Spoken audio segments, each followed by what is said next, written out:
L'Occident utilise l'Ukraine comme intermédiaire pour transférer les armes aux groupes Terro et Djihad et déstabiliser les États du Sahel, a affirmé l'expert en sécurité, expert en études des Terro et Djihad, l'Égyptien, le général égyptien Mahmoud Mansour. C'est un général de brigade. Mesdames et messieurs, il ne s'est pas arrêté là. Il a donné des détails. Général de brigade, expert en sécurité mondiale, mais aussi qui a une connaissance très particulière du modus operandi des Terro. Il fait d'abord une analyse beaucoup plus profonde de la complicité de l'Occident, de l'Ukraine, dans les attaques de Tezawatine.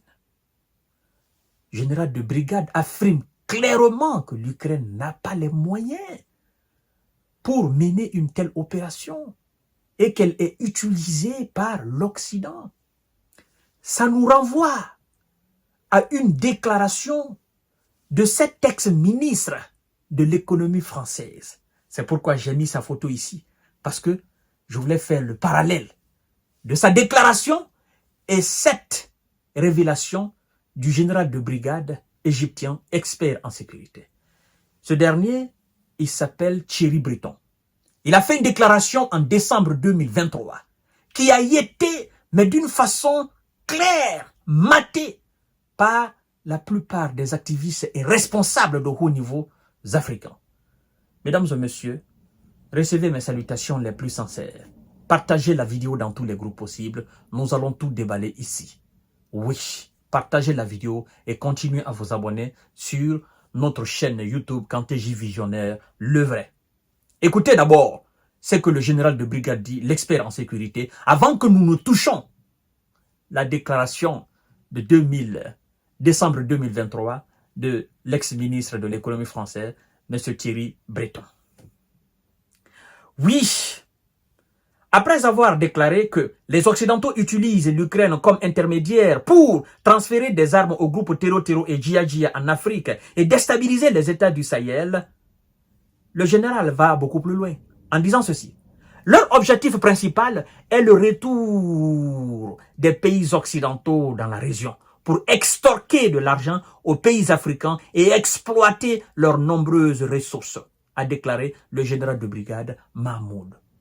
Leur objectif principal est le retour de l'Occident dans ces États d'Afrique, les extorquer de l'argent et exploiter frauduleusement leurs nombreuses ressources du sol et du sous-sol, mesdames et messieurs. Et ça nous ramène directement, mais d'une façon directe, à la déclaration du ministre, l'ex-ministre de l'économie français, Thierry Breton, qui est allé jusqu'à insulter même son chef d'État, un certain Manon.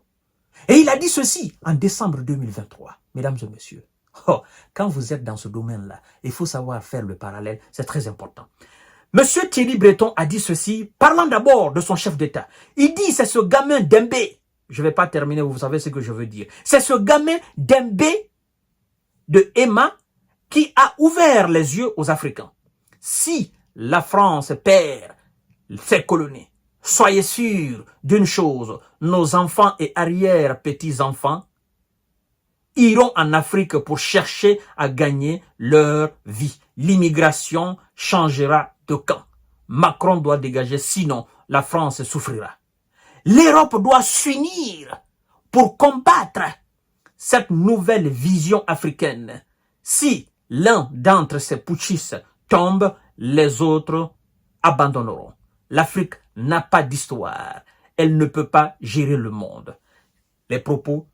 Voici les propos donc de l'ex-ministre de l'économie française. C'est ce qu'on est en train de faire aujourd'hui.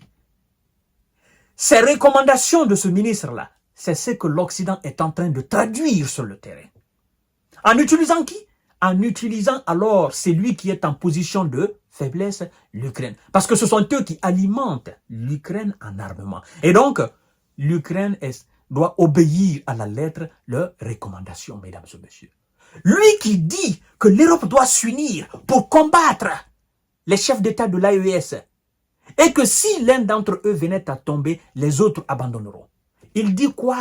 L'Europe doit s'unir pour descendre dans cette zone-là. L'Europe ne doit pas quitter l'Afrique. La France ne doit pas quitter l'Afrique. Sinon, leurs enfants et petits-enfants immigreront en Afrique, iront chercher du travail en Afrique. Et on est en train de traduire cela aujourd'hui sur le terrain. C'est pourquoi l'expert en sécurité, le général de brigade, Mahmoud Mansour, dit tout simplement que c'est l'Occident qui est derrière. Il va plus loin, mesdames et messieurs, en disant ceci. Alors, selon le général, l'Ukraine est incapable de mener des opérations de renseignement dans le Sahel et seuls les États occidentaux ont le potentiel pour le faire. Pour sa part, le général, mesdames et messieurs, écoutez très bien, la directrice du Centre africain d'études stratégiques au Caire a blâmé les forces de l'ONU et l'armée française pour leur échec à contrer les groupes terror au Mali. Mesdames et messieurs, le général continue en disant ceci. Les terror et les groupes séparatistes soutenus par l'Occident n'ont aucun espoir au progrès économique pour le peuple du Mali.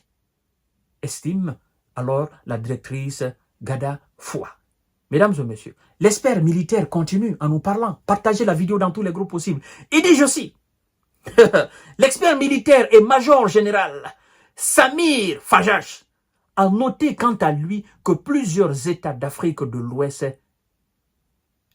s'étaient révoltés contre la France et avaient échappé à l'influence de Paris. En retour, l'influence croissante de la Russie dans la région a alarmé les États-Unis, explique-t-il. Et c'est là les États-Unis entrent dans la danse. Les États-Unis ont envoyé les Ukrainiens pour perturber les relations entre la Russie et ces pays, les pays de l'AES. En même temps, Washington ne veut pas participer ouvertement à cela. Alors, il soutient matériellement et par les armes, puisque l'Ukraine elle-même est incapable de soutenir les autres pour contrer l'influence russe dans la région, a déclaré l'expert. Mesdames et messieurs, vous voyez? Vous voyez maintenant pourquoi je fais le parallèle. L'autre a fait sa déclaration en décembre 2023, Thierry Breton, en disant quoi? Nous, les Occidentaux, nous devons nous unir. Nous ne devons pas permettre cette vision panafricaniste. Nous ne devons pas permettre cette vision nationaliste, cette vision réellement indépendantiste. Qui? La faute, c'est Emmanuel Macron.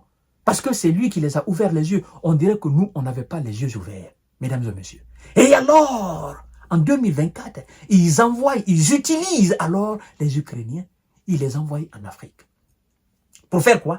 Déstabiliser ces pays afin que les peuples, les différents peuples de ces États-là réclament le retour des Occidentaux. Mais c'est là ils se trompent. Parce que puisqu'ils continuent, n'est-ce pas, à mener des opérations clandestines, ça renforce le lien entre les peuples de l'AES et leurs dirigeants. Parce que nous avons compris dorénavant que leur objectif est de déstabiliser et, n'est-ce pas, justifier un retour. Leur retour et justifier leur présence dans les différents États de l'AES, mesdames et messieurs. Alors, nous savons maintenant ce qui se passe. Oui, nous sommes à un moment donné de notre histoire où nous avons le plus besoin de se donner la main afin d'aller de l'avant. Parce que si l'un de nos chefs tombe, ça sera très difficile. Et donc, nous devons nous donner la main dans la main et évoluer dans la même direction. Que l'Afrique n'a pas d'histoire et qu'elle ne peut pas gérer le monde. On dirait que l'Afrique n'a jamais géré le monde. Il faudrait quand même rappeler l'histoire de l'Afrique à tous ceux qui pensent que l'Afrique n'a pas d'histoire. Oui, la domination africaine sur le monde, il faudrait expliquer à ces ignorants qui pensent que l'histoire du monde commence par la Deuxième Guerre mondiale ou par la traite négrière ou par les travaux forcés. Il faut leur apprendre l'histoire qui échappe à leur connaissance historique. C'est nous qui devons les apprendre.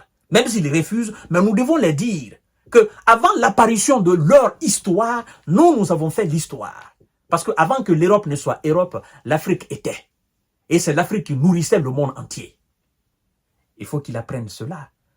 Ah oui, la gouvernance du monde se trouvait en Afrique. Il faut qu'ils apprennent cette partie de l'histoire. Parce que quand eux, ils parlent souvent de l'histoire, ils commencent leur histoire au niveau de la colonisation, la traite négrière. Pour eux, c'est ça l'histoire. Mais il y a une histoire qui échappe à leur connaissance historique. Nous allons faire cela à un autre sujet dans une autre émission. Mesdames et messieurs, vous voyez maintenant leur objectif. Ils ne vont pas laisser ces pays de l'AES, mais nous allons imposer le respect, nous allons imposer la souveraineté. Quoi qu'ils fassent, ils ne reviendront plus dans ces États-là. Prenons nos précautions et continuons à soutenir nos États. Mesdames et messieurs, l'AES ne va pas tomber. Nous sommes là pour soutenir, quoi qu'il advienne. À tout à l'heure pour notre série d'informations de décortiquage. Merci.